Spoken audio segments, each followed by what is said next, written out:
The time has come to get ready for the 2022 World Cup. And what better way to prepare than by revisiting the World Cup's most amazing goals? I'm Brian Phillips. I'm making a podcast about the history of the Men's World Cup, told through the stories of 22 iconic goals. The show's called 22 Goals. It's out now on the Ringer Podcast Network, and we're having so much fun. This episode is brought to you by Anytime Fitness. We may talk a whole lot about sports, but when it comes to keeping fit ourselves, there's definitely room for improvement. I hit this point early July. I was just like, I am not in good enough shape. I started trying to walk at least 15,000 steps a day, or hiking, or just anything to keep my legs moving. Now it's the end of 2023. I feel great. I had a physical 3 weeks ago, and the guy was like, "You're doing great. You're doing better than you were 3 years ago." I felt great. Whatever your goals are, progress is possible thanks to Anytime Fitness. Get a personalized plan and support from an expert coach anytime, anywhere. Visit anytimefitness.com to try Anytime Fitness for free. Start to train for your life. Terms, conditions, and restrictions apply.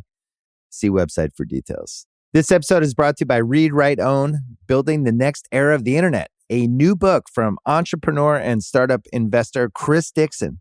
If you're listening to this podcast, you know what it's like to be part of a community of fans. You value the people who play, perform, and create for everyone. Well, what if there are more ways to support them, more ways to be a fan? And what if you had even more ways to connect with the teams, artists, and other creators that you love? Even though creators make the internet valuable, how much value do they get for their work? Well, that's mostly up to a few big tech companies. Shouldn't creators get more from the platforms they make successful? More value, but also more say, more control, more ownership? Read, Write, Own explores an alternative future for the internet, one that reclaims control for creators, fans, listeners, and gamers, the people who not only use the internet, but make it useful. Read, Write, Own imagines an internet built by us for us. So order your copy of the book today or learn more at readwriteown.com. I need support staff to clear the room.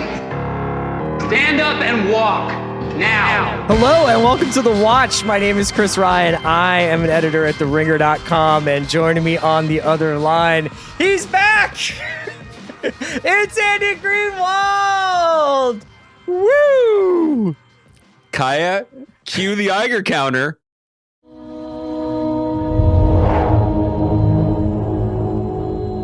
Oh my God, Andy. There are a lot of important Bobs. There are brilliant Bobs. There are formidable Bobs. There's about Bobs? Cardinals fireballer Bob Gibson. One-time King of the North Bob Stark. Yep. Lyndon Johnson biographer Bob Caro. Yeah. But really, there's just two Bobs. Bob Iger and Bob Chapek. And Andy, guess what? Yeah. Now there's only one. I mean, here's the thing. It's cute that we were like, Bob Wars. Bob Wars rock Hollywood. But here's the thing. We treated Bob Wars. We were just two guys in the middle of a pandemic looking for ways to talk about the world. There was never a Bob War. There can only be one Bob. That was so obvious. And in a way, it reminds me of Disney Lieutenant Kevin Feige's realization that Armor Wars, there aren't many Armor Wars. It's not a TV show. There's just one. Especially when you're talking about the legacy of a fighting man and a military strategist like Franklin Delano Rhodes. Oh, yeah. You're back to War Machine? Rear Admiral General. So we're going to talk about White Lotus. We're going to talk about Fleishman's in Trouble. Is in trouble. Yeah. Yeah, I was adding an apostrophe. I did that very too. familiar with Toby. I did Fleishman in Trouble. Like I've shortened it. I've made it my own. Andy, last night. Chris, do you remember and we did this for Rewatchable, so this is not a tangent. Remember when in Kicking and Screaming, Elliot Gould leaves a voicemail for his son, Grover, and he's just like, Nick's in trouble, call me. Yeah. So every time I see Fleishman is in trouble, I think of Elliot Gould's voice, which is very accurate since he would have played Fleishman 40 years ago. Okay, let's get into last night. Crazy. Yeah. Chargers Chiefs. It's like an exciting but also chill Sunday night, just hanging out. And then Brooke Barnes, I think, from the New York Times broke the news that Bob Iger would be returning effective immediately as CEO, replacing his handpicked successor, Bob Chapek, who had, I would say, a tempestuous reign at the top of the Mouse House. But the question really gets to, like, would Bob Iger have fared better? Would Bob Iger have fared better during a pandemic as the bills came due for streaming? Disney had a earnings report recently where it turned out that they were, what was it? They were $1.4 billion short of. They lost $1.4 or $1.5 billion in a quarter. Yeah, right. In 1/4 of the year. When Tony Gilroy says cut the check, you cut the check. He's like, I gotta get this cereal right for Cyril. Everybody's coming back to Ferrix, baby. We gotta do it. Yeah. So the question is like, obviously Bob Chapek out, Bob Iger back in. Bob Iger, who had, I think, announced his retirement, I believe 3 times, had a couple of dalliances with various successors, one of whom, Kevin Mayer, has gone on to start one of these newfangled like venture capital backed studios. You know, Bob Iger, who is credited with purchasing Marvel and bringing the MCU to life, along with Kevin Feige, who brought Lucasfilm into the fold, who did the Fox deal, probably behind the scenes that not a lot of people who follow this stuff. I mean, unless you follow this stuff, you don't really know or care about this, but his acquisition of BAM, the back end technological, like basically interface to create online video that has become industry standard in some ways, I think across the board, or at least was a crucial bit of business that he did. He did a lot of really, really big, great things with Disney and was known as a talent-friendly kind of creative guru over there. And then Chapek was sort of seen as a bean counter, right? Bean counter Bob. That's what they called him. And was seen over the last couple of months especially, aside from his dealings with Ron DeSantis and the Don't Say Gay bill and everything that kind of came out of that, was perceived to, I think, be squeezing customers, which I think maybe like lost him the locker room in a lot of ways, whichever locker room you want to call it, whether it's the court of public perception or public opinion, or whether it's like longtime Disney adherents, people who like really subscribe to the whole ethos of the place. But the idea of $20 surcharges and express fees and this, especially in the parks, but probably coming even in a greater way for Disney Plus, kind of like it wrote the obit for him, you know? And now we're here, Iger back again for a 2-year term with the express purpose of finding another successor. And Andy, I think that the number one question that everybody wants to know is, will you be throwing your hat in the ring to become Bob Iger's executive protege and CEO in waiting? Well, as people love to whisper, I've already got my foot in the door. So the answer is yes. I know. 2, that's the number 2 question on everyone's mind. The number 1 question is, can we, as a business-obsessed media, stop using the word grooming now? Because it's not working. It's not working when he says he's back to groom his successor. I'm bumping on that. You're the writer. Give me my alt. What's my alt? Well, I think you were right. I think to identify and enrich, teach, educate, familiarize. Look, let's do this 2 ways. Let's first make the case for bean counter Bob. Okay. Who, frankly, there's a version of this where he never had a chance. And let's talk about it. You alluded to the fact that Bob Iger retired or announced his retirement multiple times, despite, it beginning back when he was still in his early 60s, a man in his prime. He said, hopefully. And yes, had a number of handpicked successors who he didn't allow to succeed, who then were either forced out or left when they saw the writing on the wall. Then he does anoint Bob Chapek, who comes from a parks background. He was a parks guy. As am I. Yeah. You were a cruises guy, if I remember your time as a cast member correctly. They still talk about you at ESPN Rookie Camp. Yeah. So he did not come into this job with the experience with talent and creative and content creation that other potential successors might have. When he was announced in this role, that was a lot of what his sort of orientation process was sort of getting his hands in a lot of the other side of the business, let's say. So then Iger does step down, kind of, in February 2020, which, as industry expert Matt Bellany said on Bill's podcast already today, in February 2020, a company that had major business holdings in China probably knew what was coming, or at least had a sense of what the worst case scenario could be. Iger did stay on in a kind of co-pilot capacity, right? I mean, that already, I think we probably joked about it at the time. That's not cool. You know what I mean? That's just, that's a little weird to have dad hanging out a little too long, behind you with one hand on your shoulder. He was staying to sort of help and sort of transition, but that clearly caused some friction. Chapek then, I think we reported on this, made some restructuring moves that were within his right to do, but probably rubbed some of Iger's people, if not Iger himself, the wrong way. So I love that you said we reported on this as if you and I we reflected on it, we riffed on it. We've never reported a damn thing, I don't think. It. Yeah. So we just chatter. We just chat. So then it's 2020, which was, not a great year. One of the best years out there. Society. Parks close, cruises close, much to your chagrin, and belt tightening across the board right when they are trying to ramp up their transition into a streaming service, et cetera, et cetera. So that's a tough one. And then you add in the things that happened this year, which was the just sort of tone-deaf bungling of the Florida Don't Say Gay bill, where he first tried to stifle any comment on it and then had to come out strong against it, which was exactly the trap that people who thrive on, crushing the libs like DeSantis want, creating an enemy out of a company that was generally seen as just a friend to all.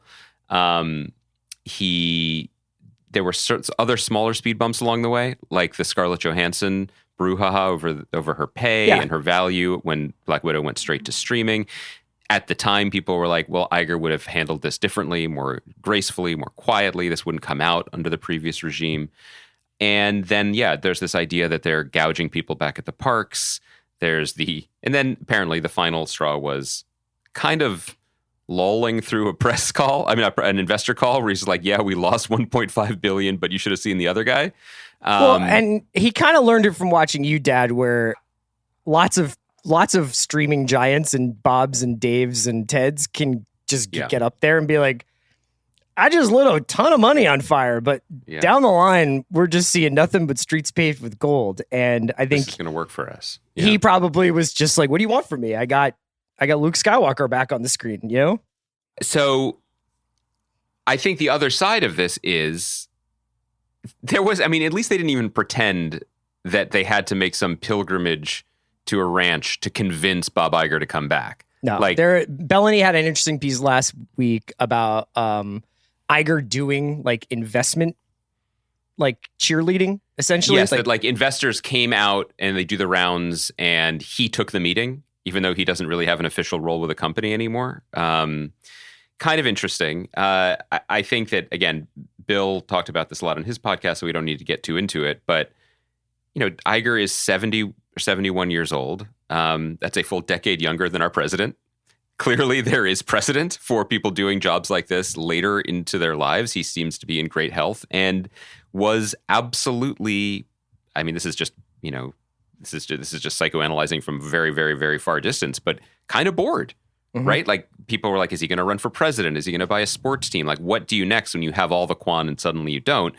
He wanted back in the ring. And so this is the moment. Now, the question remains, what does this mean for the company? What does this mean for a lot of the big questions that have been hanging over the company? Disney stock is not doing great. People are speculating that they may need to make a decision. Nobody's stock is doing great, though. Yeah. But well, I'm doing fantastic. No, but I shorted Twitter. What are you talking about? In those sectors, it doesn't. Yes. Those stocks aren't doing well. Yeah. People are asking what can the company do about ESPN? Is that the right place for them to be in? Was the Fox deal ultimately the best move to make because Fox makes content that Disney doesn't or hadn't in the past, et cetera, et cetera? Let me start here. I guess I already started. Here's the reflection part that I want to say. Again, this is small sample size theater. But I do think it is notable that in the not even 24 hours since this news broke, And in my own conversations with people who have worked for Disney, do work for Disney, hope to work for Disney someday, there is universal acclaim for this. No one on the creative side is shedding a tear for Bean Counter Bob, which I don't know if that's fair. I have never had any interactions with him. I don't know of any decisions he made that stifled creativity. I guess the thing people are pointing to is that he consolidated the creative decision-making on the business side, which is the opposite of what Iger had done, which was basically letting his lieutenants, whether it was Alan Horn, who ran the film department, or Kathy Kennedy, who runs Lucasfilm, or Kevin Feige, kind of run their own shops, right? And make decisions creatively so that not everything has to be a meeting when it could have just been an email. That is absolutely going to be unwound, but there is a sense creatively that, oh, thank God, this will be a friendly place to work again. And I say that based on no personal experience of decisions made, but a reminder, and I think this is worth just putting here, since, and this is almost a direct Bellany quote, no one has any fucking idea what's going on or what's going to happen, whether it's in the economy, whether it's in the industry, whether it's with strikes on the horizon, whether it's if streaming can be saved as a viable thing. Nobody knows what's going on. One thing that has kind of emerged as a constant is that older school executives who cultivate good personal relationships with creative people are still somehow succeeding. I don't even know if anyone's thriving anymore. But when you talk to people about who they want to work with and the way they want to work and the relationships that matter to them that they can count on, they talk about working with HBO, which has been relatively stable with Casey and Francesca. They talk about FX, which has had the same brain trust under John Landgraf and his lieutenants for over a decade. They look to that. They aren't talking about the great meeting they had with the 7 different divisions of Amazon. You know, that's not the way that this has gone. So I thought that turning back the clock to a that talent-friendly executive is obviously, this has much deeper ramifications for a company this big, but I do think that is something to underline and think about. So your miniseries about conquering the American West for Truth Social, that meeting did not go well. Wait, I think you're mixing up my projects. I had a miniseries about conquering the American West by launching Truth Social. Like, Truth Social was the way that I conquered the West. And that was set up at AMC Plus. I can confirm that. The most interesting kind of wrinkle that's come out of this so far, or ripple effect, has been the rampant speculation about what does Bob Iger, what's he going to buy? Bob loves to buy stuff. Bought Fox, bought Lucasfilm, bought Sidebar, Pixar. is this podcast for sale, or were we included in the previous sale? Everybody has a number. You know what I mean? You can edit this part out, but I'm just saying, just curious. You know, there was already some Netflix stuff out there. There was some speculation. I think Derek Thompson was kind of like throwing around some names like Snapchat or TikTok as like one thing Disney does not have is its social media distribution arm. I don't know. What is that? Social media is really having a moment.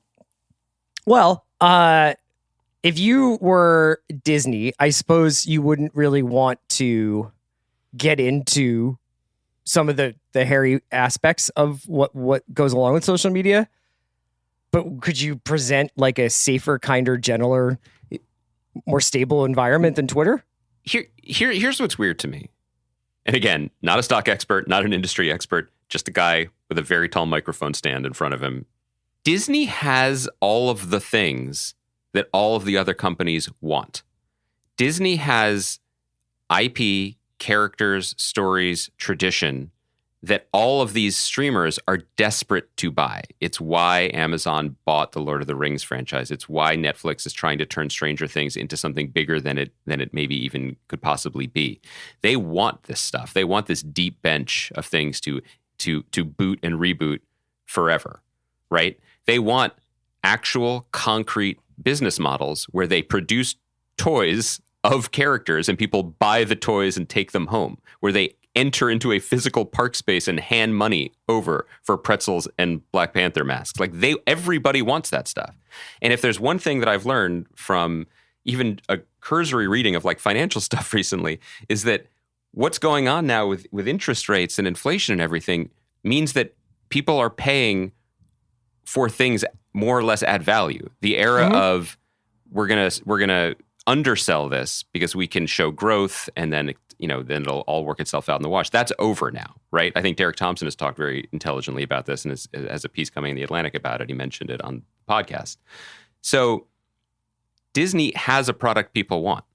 And one of the, I guess, mistakes, although it made sense at the time, may have been underselling Disney Plus as a subscription service, entering the marketplace with product that people absolutely want. And remember, we joked about this about Chapek too, that we were from the era where Disney would put their classic films on VHS for a short time only. Yeah. The only way you could watch Dumbo for 10 years is if you spent $60 for a VHS tape or whatever. Then it would go away, and they would bring it back again.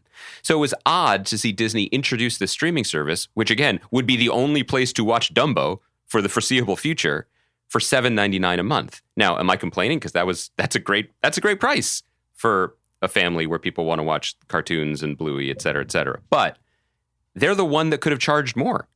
And I would imagine that's where we're headed, especially as all of their different siloed off properties merge into one thing. Whether, so you're not just the stuff that's on the Plus hub, but like your Hulus, your ESPNs. That there's a time coming where there's going to be a more of a centralization of the products that they offer rather than a bundle of ESPN Plus, Hulu, and Disney Plus. But I guess the thing that I don't understand, and that's also why I'm going to say this, I'm going to take my hat out of the ring, not in contention for this job, is that it seems to me the real disconnect now has been Disney's entrance into this marketplace that it hadn't been in before, which isn't to say streaming is wrong, because that's not what I'm here to do. But it's basically... That would be a hell of a pivot from you. Unclear what I'm here to do, but maybe we'll know by the end of the hour. But the idea of them buying something else ephemeral doesn't make sense to me. It does not seem like that. That seems more like a panic move as opposed to shoring up the core business, which is making products that generally people want that they can't get anywhere else.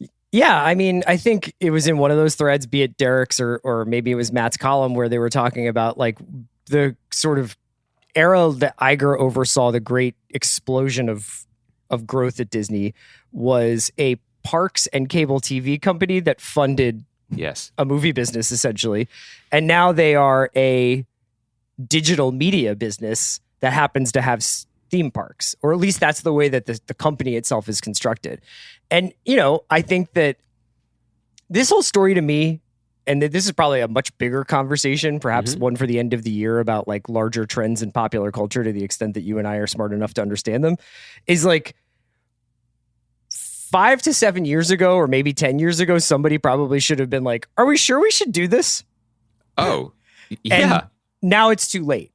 But now you've got multiple companies running billions of dollars into the red to give us pretty good television that we all have to pay the same amount of money that we were paying our cable fees for. If you cut the cord and you want to have HBO Max and Hulu and Disney Plus and Netflix and Amazon Prime and whatever else.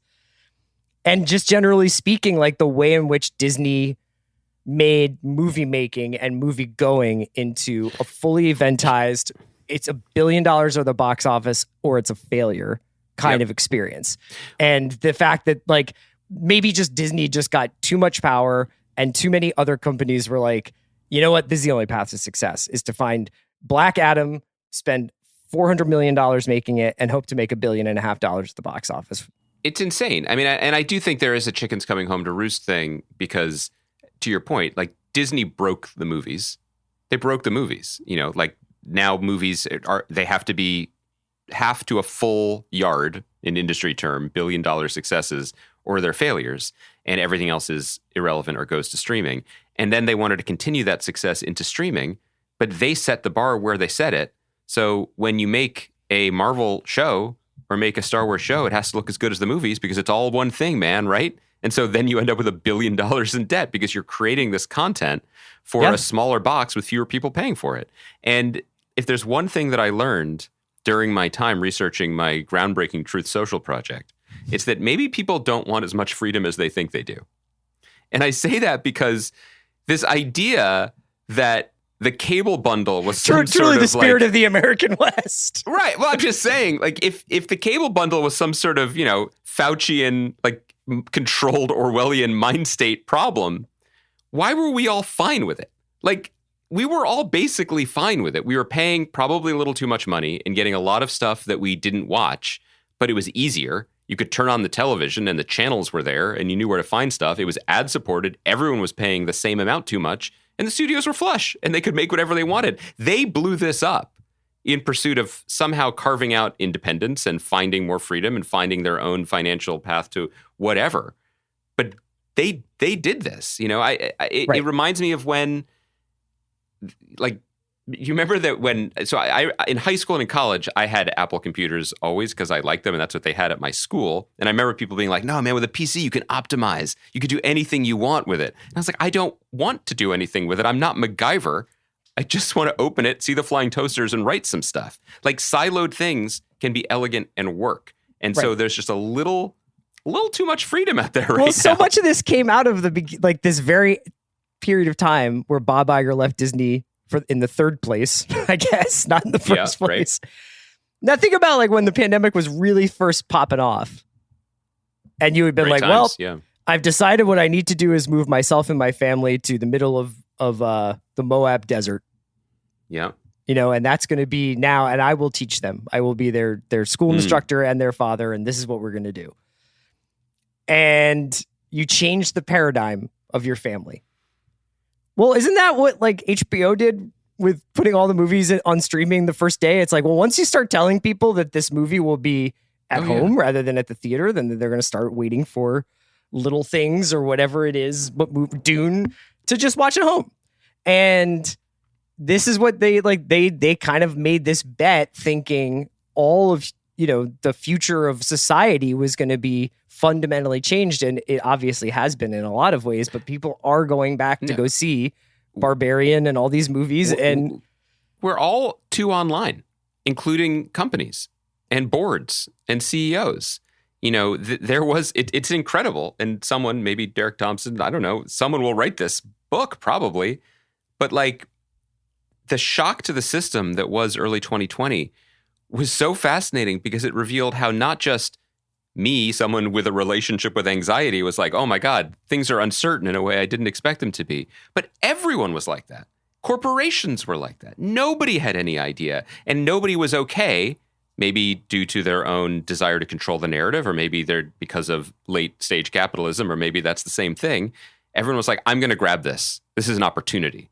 This is a feature, not a bug. So we're going to grab hold of the wheel and save the short term because we don't know what the long term is. Right. Well, guess what? I mean, I think the arc of history, I don't know if it bends towards justice, but it does flatten out until you can't see an arc anymore. Stuff happens. Right. And now we're in a really, really weird place where we are all, but whether it's as consumers who like watching TV or whether it's as investors who are seeing their Twitter stock, become a distressed asset or whatever, we're all just hoping somebody smart knows what's going on. And a lot of these moves are suggesting that nobody knows. And that doesn't mean bringing back wise Papa Iger is wrong, because he was very, very, very good at this job. And he was very good at it through different eras of the job. But it doesn't mean that there wasn't panic behind it and uncertainty on the other end of it. Yeah. I mean, I think for him, it's really just more of a question of like, how many times can you do the victory lap? And how will it feel if at the end of this supposed 2-year run, he either doesn't find the prince who was promised or oversees a continuing downturn of the company he helped build? And how does that feel legacy-wise? And I don't know if guys like that worry about that. I think they must, because they come back to work to do the same job. But like, you know what I mean? Like, I think that there's also like a competitive spirit aspect of it, and like finding, if he's just going out there and speaking at universities and doing the public speaking bit, and it turns out he can't own the Suns and he can't be president of the United States, then I guess Disney's the better way to spend your time other than playing golf. But here's another way to look at the play overall for the company. And it's a version of reality that literally people like Bob Iger can subscribe to genuinely, because you know what? Everything's going to be fine for him regardless. He is handsome. He is beloved. He's in his later years. He's white and powerful. He's good, regardless of what happens or whatever we're sort of speculating straw man about his legacy. But what he does bring is something that I thought Wall Street thumbed its nose at until we saw these investors reports today that are like, the magic is back. Bye. So maybe this is all bullshit. But he brings back a megawatt grin. He brings back a belief in the childhood magic of Uncle Walt's company that makes them different, makes them special. He makes all of these people feel better. So there's this panic about Star Wars. I would just be concerned that There's- he creates, but this creates a reality in which only he can do that job. Oh, A that already perception. existed. That already Perception existed. So yeah, that only he can do this job, and that there's nobody suited to do what he does. He wants that. That's very flattering. And he clearly thinks that, in the same way that people who become president, they're like, well, thank God it fell to me, or else we're in chaos. Like people who have that kind of messianic streak, I mean, that's very clear, right? But I do think, and there's no way to quantify this, we're not in those rooms, and we won't see the results of it for at least a year. But I do think that there is a lot less, there's a loosening of muscles in the various creative arms of Disney today. Like, we could sit here and we do this for a podcast, be like, guys, is Marvel okay? Like, yes, they're making more money than anyone else, but like, I saw World of Wakanda. We'll talk about it next week. We've seen some of these TV shows. I'm like, are we sure? People are doing the same thing about Star Wars. They're probably doing the same thing about Pixar. They're doing the same thing about even Disney animation. Like, what's going on? And if you have someone, at least with a familiar hand on the rudder, maybe those people in those offices can be like, oh, I remember what we are. We're still the thing people like, and we can operate that way, not operate out of fear. Because this is not something that you can really quantify or source. But when I was talking about like meetings people take at certain companies versus other companies, the shifting of the guard from like old Hollywood, which had many, many, many, many problems, but was kind of based on like, I believe in you, let's give it a shot, sport, to the streaming tech takeover, where everything's like, I hear you, but I'm going to have to run this by my 16 other offices are across this, and we're going to have to conference and decide how this is going to play. And the kind of trickle down fear-based economics that instills in a company, maybe that does matter. Maybe this is still me talking about when Bryce Harper comes to bat, and he wins a series, when everyone is like, the one thing this guy could do here is hit a home run, and then he does the thing. I don't know. Guys, maybe magic's real. That's my new take. This episode is brought to you by Mint Mobile. New Year's resolutions are fun the first couple of weeks. Then you kind of maybe conveniently forget about them halfway through January. No shame. It happens to us all. But this year I have a foolproof plan, at least when it comes to saving money. Just switch to Mint Mobile and you're done. Goal accomplished, because for a limited time, their wireless plans are $15 a month when you buy a 3-month plan. The great thing about Mint Mobile is there's no jaw-dropping monthly bills or unexpected overages, and all plans come with unlimited talk and text. Get this new customer offer today at mintmobile.com/watch. Additional taxes, fees, and restrictions apply. See Mint Mobile for details. This episode is brought to you by State Farm. You might say all kinds of stuff when things go wrong, but these are the words you really need to remember. Like a good neighbor, State Farm is there. They've got options to fit your unique insurance needs, meaning you can talk to your agent to choose the coverage you need, have coverage options to protect the things you value most, file a claim right on the State Farm mobile app, and even reach a real person when you need to talk to someone. Like a good neighbor, State Farm is there. I've got kids, and that means it's always about them. But I need support too. That's where Ollie comes in. With their delightful, hardworking gummies, my partner and I can actually get a good night's sleep, so we'll both stand a chance of managing our stress responses. Even when the kids are doing parkour in the living room, discover Ollie vitamins and supplements. These statements have not been evaluated by the Food and Drug Administration. This product is not intended to diagnose, treat, cure, or prevent any disease. Love the way you look this wedding season at Men's Warehouse. With a range of sizes from extra small to big and tall. Explore top styles at prices for any budget, including designer suit and tux rentals starting at just $159. With over 600 locations, in-store consultations, and easy online booking, there's a reason why couples choose Men's Warehouse to find their perfect fit. Men's Warehouse. Love the way you look. We've addressed whether or not you would put yourself up for this job. Yes. I don't feel like you gave a definitive answer one way or not. If you were to become Disney CEO and one of the properties under your umbrella is FX Hulu, mm-hmm. What level of commitment are you making to the Fleishman verse going forward? Like the expanded Fleishman verse? Like, am I hoping at the end of the series that someone, I'm trying to think who would be, Fran Lebowitz steps out of the 92nd Street Y and is like, I'm starting a medical procedural with Toby Fleishman, a kind of a grownish with Hannah Fleishman, sort of behind the scenes like making of a play with Rachel Fleishman. Oh my God, Chris.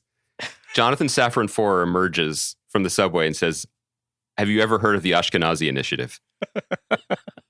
And it's the whole next decade of movies. Yeah, I'm in. I'm 100% in. I mean, I'm excited. This is an interesting podcast because we start by talking about the future of the company that has made us all action figure collectors for the rest of our life. And now we're going to talk about two shows made for grown-ups. Yes, but one of them is owned essentially by Bean Counter Bob and his once and future boss. No, it's wild, but it's also pretty exciting, I think, for both of us to be able to talk about White Lotus and Fleishman, because these are the shows that haven't existed for a while. Yeah. And I'm glad they do. So, okay, so you want to start with Fleishman. I really, really, really like Fleishman Is In Trouble. And I think part of the reason I like it, aside from the fact that it's very relatable content, for better or for worse. I mean, just in terms of like adults and their love lives and their interior. Do you remember the time I showed up at your Hamptons house and got naked and jumped in the pool? It does. There's a lot of similarities between Fleishman and White Lotus. I mean, yes, they're both about sexual longing, fidelity, trust within romantic relationships. They're also about relatively affluent people. I think White Lotus might be at a higher earning level than the Fleischmans, but the Fleischmans seem like they do quite well for themselves. And, they're both, while driven by a mystery element. So in the White Lotus, it's what bodies are in these bags at the end of the season. Mm-hmm. For Fleishman Is In Trouble, and I have not read the book, but obviously people who have would know the answer to this. Where's Rachel Fleishman? Where did she go? What's going on? There is like an element of like, okay, going to keep tuning in. It's not just going to be Toby Fleishman, played by Jesse Eisenberg, going through the ropes of being a newly single guy in New York City.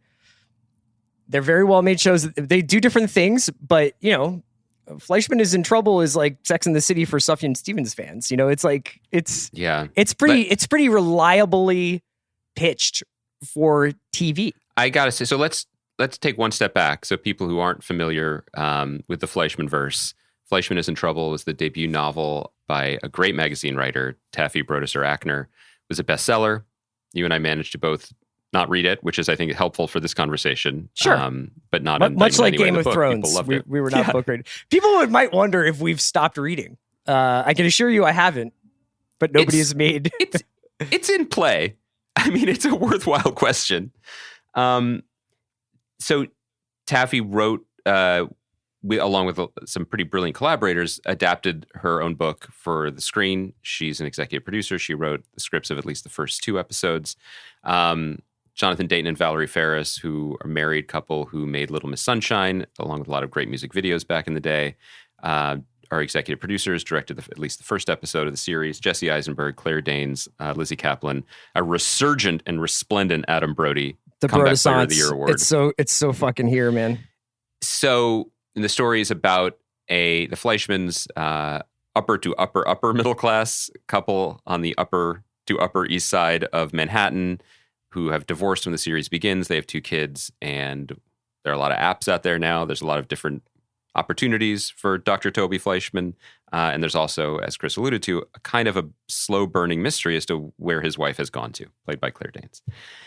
My first reaction to this is I cannot believe how good it is. And it's not just that I can't believe how good it is, it's that I have to give credit here in the same way we gave credit to FX for The Bear, which seemed like it came out of nowhere and was like, oh my God, they just got it right. With the casting, with the tone, with the vibe, with reading the moment, with delivering something that we didn't know we wanted. Every single book that gets not even a positive review in the New York Times gets optioned and has a afterlife, even if we never see it on the screen. Very few of them get adapted, and almost none of them get adapted successfully to the point where you're watching it being like, this is a medium that the story was made for, and I can't imagine it any other way. So I think it's a testament to the FX's development team. It's a testament to Taffy Brodesser-Akner and all the other producers involved in the show that this thing just goes. It knows exactly what it is. It has a visual language that works in an unobtrusive way. from little aesthetic filigrees like the camera flipping and seeing Manhattan upside down, to the way texting and voiceover and left and right swiping apps are projected. Like, there's a visual language to the show that elevates it beyond the point, I think, that if you were just like, this is a show about a 40-year-old guy who's learning he can get laid again. It's more than that. But it is just pitched in an emotional place that obviously we're more or less the same ages as the characters, so maybe it speaks to us in a way that it might not to our younger, or dare we say even older listeners. But just on a pure, like, practical production quality level, like, I was just floored by it even before I kind of fell in love with the show itself. Yeah, it's also perfectly cast. So Yeah. I had no preconceived notions of who should be playing what role, obviously, but the way in which they have gotten that initial sort of trio of Lizzie Kaplan, Jesse Eisenberg, and Claire Danes, but also this sort of tertiary level of Adam Brody playing Lizzie Kaplan and Jesse Eisenberg's friend, Seth. His name is Seth, which is hilarious. And also Josh Radnor, who plays Lizzie Kaplan's husband, who I think has a bigger role going forward in this series, is just like really, really, really well cast as a slightly graying, one school, now New Jersey house dad, or not house dad, but like that vibe of them being, we've left into the city, we were raising our kids here in the suburbs. Life is sort of what like we wanted it to be, but not entirely. Everybody has like a really good feel for their character and has been cast exactly to explore the space that their character is situated in. And like Brody is a perfect example where it's just like, obviously has like a little bit of an edge to him, but is essentially like the guy you want to talk to at a party.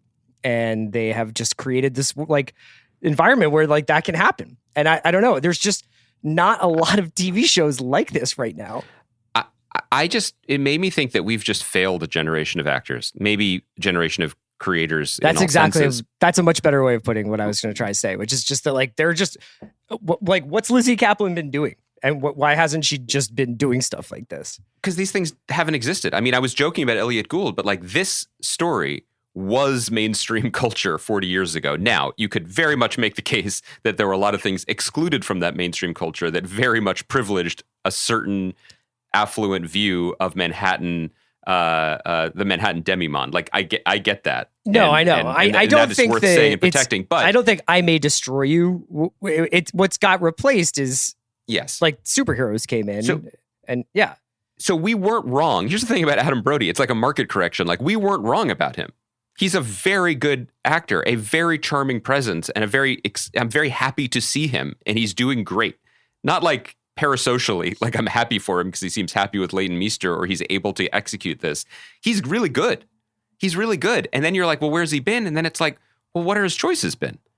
You know, like he could be in Whit Stillman movies. Whit Stillman doesn't make movies really that much anymore. Thanks, Bob Chapek.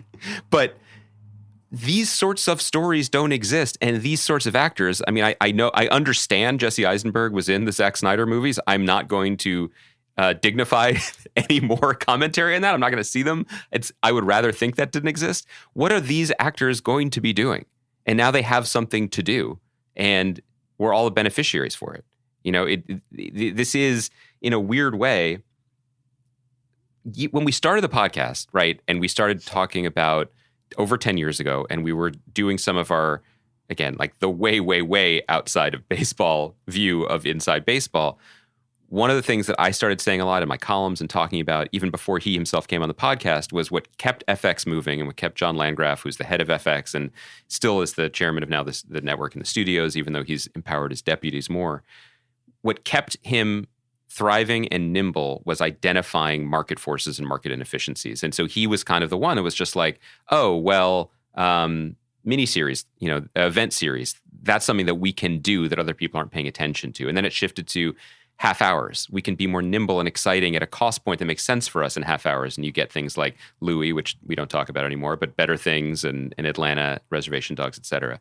I can almost feel the conversations where maybe he was musing or some of his deputies were like, well, what about stuff that's just kind of emotionally interesting and real and good? Yeah. Now, like there's a lot of work to do between saying that and coming up with this and casting it and making it. But look what they made this year. They made The Bear. They made the last season of Atlanta. They made The Patient. They made this. They made The Old Man, which I thought fell off a cliff, but was really, really good for them. Like, they have like good adult taste.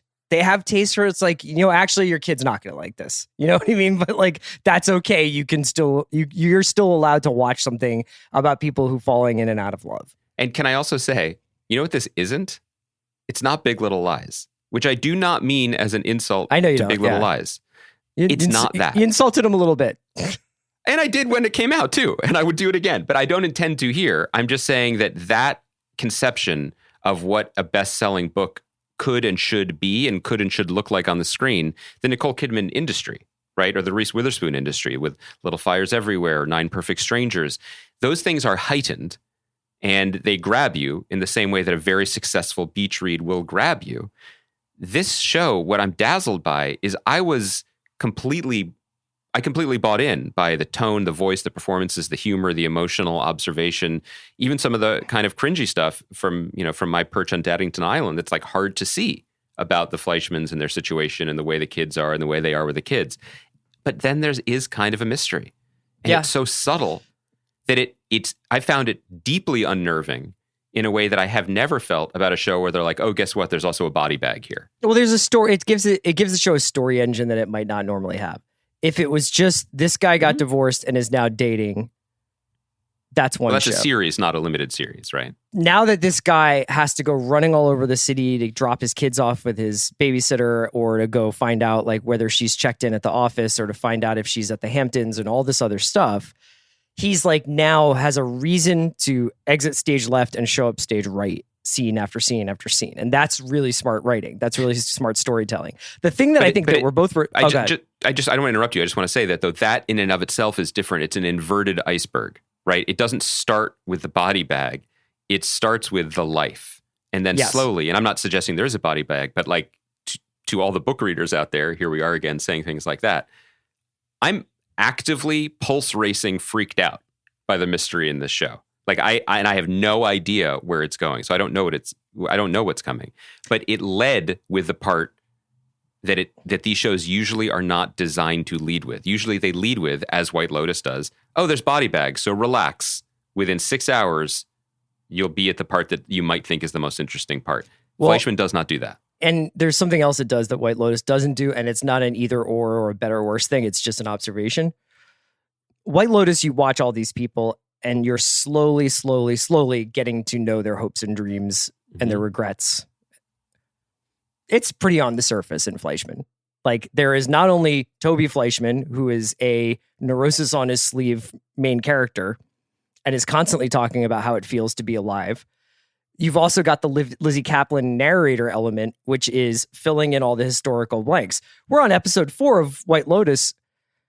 I don't know that much about Harper, Aubrey Plaza's character. I don't know that much about Cameron and Daphne. I don't know that much about Albie. You know what I mean? Like, he says things from time to time, but it's a much more placid, in the moment, what are the comedy of manners things that are happening, rather than this character is just doing a data dump all the time. And it's just two different ways of writing and two different ways of telling a story. I just am glad that I have both, is I guess what I'm saying.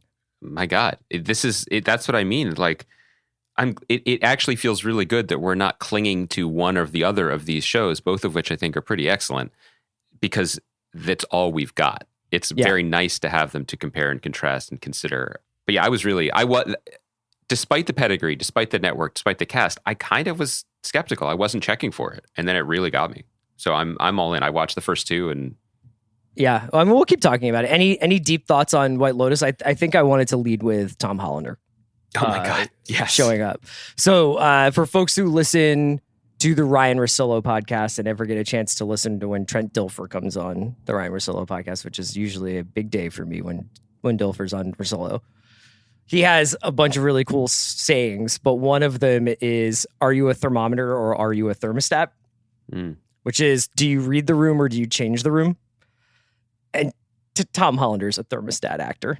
Like, obviously, I'm a big fan of his from In the Loop, The Thick of It. I'm a big fan of his from his many, many appearances throughout, like, the last 20 years on small screen and big screen and on stage.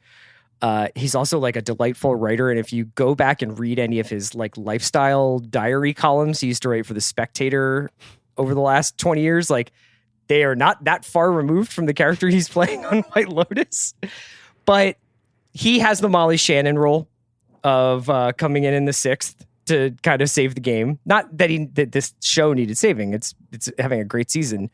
But I think when he showed up, I was like, oh, I really wanted some energy like this. I really felt like this show needed a chaos agent. It needed someone to be like, we're in fucking Italy. It's hot. Let's fuck. Let's eat. And they didn't have that. And now they do. And the show jumped up a level for me. I'm still reeling because I thought you were going to say that Tom Hollander was a frequent guest on the Ryan Russillo podcast, which in and of itself is a podcast I would subscribe to some sort of premium service to listen to. Yeah. I totally agree with you. And I also think that this was a sneaky important episode in what I continue to think is a sneaky great season. I think I'm ready to, with a few episodes still to go, 3 still to go, I'm ready to drop the qualifier. Like, I think it's a better show now than it was last year. I'm more emotionally invested in it than I was. There's one version of reading the series and being like, well, this was kind of an in-between episode. This was getting us from one half of the season to the next. In terms of big events, there weren't so many. It was a lot of both reacting and rejoicing. It was funnier in a lot of ways, more explicitly funny. Even in some throwaway lines, I rewound twice the moment when Tanya and Portia are going to meet Tom Hollander and his delightful crew, and they pass the guy who's like handing out the towels, and he's like, "Buongiorno," and she goes, "That's a weird voice." I just kept rewinding that. It's really funny. Or just like the light comedy of errors or overlapping comedy of F. Murray Abraham being like, "Those are the girls who are naked in my room," and Imperioli gulping wine. I mean, or the piano player ODing on ecstasy. They're comic moments. But to your point, the Tom Hollander character, if you've got to go, if you've got to die, you got to having a massive dose of Viagra and Molly as you play piano. You feel like that's the way to do it? Sure. I mean, like there's, I can think of maybe like one or two better ways, but doing that while even briefly holding the position of CEO of the Walt Disney Company. That's how you do it. Even if it's just for a day. Yeah. If you just paid the extra premium at the parks to become CEO for the day. The thing that the Tom Hollander character and his crew brought was something that was missing, which was the kind of like, to your point, like the vivacious La Dolce Vita. This was the episode where people on vacation had some exciting, surprising times. This is the moment when Tanya, who has played one role up to now in this season, was happy. People were nice to her. They celebrated her. She had a good time. And, I don't know. I always get hung up on these moments where you can feel a little extra thought being given by the writer and creator, because she was on an arc that could have carried you through 7 episodes, especially when she's not the primary character. But to pump the brakes, remind us that there's something else, to put her with a crew of people who see her and like her, which is the way anyone exists in the world. Not everyone is one thing all the time. So you have a Tom Hollander who's like, tell me the story from the very beginning. And she says, I was born in San Francisco. And his line reading of, the very beginning is so funny, but it's also generous. It allows us, I believe, some breathing room for whatever chaos and murders is still to come. And I really, really relished it for that reason. I also thought it was very realistic to have a character come in, because over the last 2 seasons of White Lotus, one of the very perceptive things that Mike White has done has shown that sometimes it's really weird to be on vacation. And that you go somewhere and you're just like, I guess I'll go to the pool today. Or do you want to get a car to take us to this historically relevant village or whatever? And why did we come here in the first place? And then Tom Hollander's character is just like, we'll have one of everything, and then bring us another one of everything. Great suit, and that is, it is just a really it's just a very perceptive idea about how people spend their leisure time, and especially if they're burning untold sums of money. Can I just ask you one thing, though? Mm-hmm. How Cameron and Daphne are like Toby Fleishman age, right? They're like 40, 42. I think late 30s, early 40s, yeah. Do you think he could physically drink that much and then start drinking again the next day and look so amazing? Right. Like that might be pushing it a little bit. So are you aware of like the discourse around this is going to be a season of cons and people are conning each other on this show and that like who's conning who, and essentially there's like a feeling that Cameron and Daphne are cash poor and are like, that's why, you know, like that there's like an element that all of these characters ultimately are doing this to one another. That's interesting. No, that's sort of a fun way to look at it. No, not at all. Only because the surface level of the show, particularly this season, has just to me been very solid. Mm-hmm. Like it's kind of interesting. I think I was trying to articulate this last week, and even while watching it, that season one, maybe this was also contextual in terms of how and when we watched it, but it did feel so driven by external forces about like the dialogue, the discourse, you know, and everyone was sort of both themselves and speaking to or performing to something larger. They were placeholders for something. And this season, you could make that case, but I don't think it would be a successful one. I just feel like this show is working so well this season in a more traditional, here's some characters in some situations sort of way. And so that when you have Lucia, who is fully fleshed out as a character, now having some sort of sexual relationship with a third member of our main cast, where Dominic has to be like, please, son, go have dinner with a girl. That's what I want for you. And then see what's actually happening. It's just rich in potentially, unlike Cameron and Daphne, it is rich on its own terms. So I haven't even gone past that, but that's an interesting suggestion. Is that getting some headwind or people, I mean, some tailwind or people? It's making some noise on the boards. Let's just say that. Okay. I'm a little distracted because I was just looking at Tom Hollander's filmography. Yeah. Here's his 2014 to 2018. These are the highlights. In Muppets Most Wanted, he played Irish journalist. Yeah, I saw that. It's very good. Mission Impossible Rogue Nation, he played Prime Minister of the United Kingdom. Okay. And then in Bird Box, he played a guy named Gary. Tom Hollander, come on the watch. I just feel like no one would have better stories. Right? Oh, man. Well, we should wrap it up there. Wait, Chris, I'm sorry to cut you off. You know, I just love podcasting with you so much. Well, we have to keep podcasting. That's why I was cutting. That's true. We have to do an extra podcast. But I did just want to say, you haven't seen it yet, so we're not going to talk Wakanda yet. We're not going to talk Tar yet. We have some cinema podcasting I've seen Tar. If you want to do 100 minutes on Tar right now, we can do it. It's the only thing I want to talk about, despite what I've, just been monologuing. But I do think there's an interesting lane we should explore, maybe during a down week, which is just like, I'd like to talk to Richard Schiff, Toby from The West Wing, about his, I guess, occasional paycheck as United Nations representative in the Marvel movies. Oh, yeah. Because Richard Schiff is in World of Wakanda in a very strange and small way. And I imagine it's similar to Tom Hollander being like, I'm the Prime Minister of the United Kingdom and this rogue nation will not stand. And then that's it. Like, what a weird job. So the thing you want to talk about with Wakanda Forever is Richard Schiff. Richard Schiff and Lake Bell. Why? Is that not the way the discourse is trending? Am I telling on myself a little bit that's my take? No, I just mean that it would be fun to do a podcast with working, successful, respected actors who do day player work with ping pong balls in Atlanta or whatever, and like what that experience is like. That's what I'm saying. I have a much larger, richer, and fuller response to World of Wakanda that we will save until after the holiday. Is it World of Wakanda? Is it? I thought it was Wakanda Forever. No, I keep calling it that's Wakanda Forever. I'm sorry. There was a comic book series that our buddy Rembert contributed to called World of Wakanda, and I keep thinking that's what it is because that was the kind of like Black Panther without Black Panther series. It's Wakanda Forever.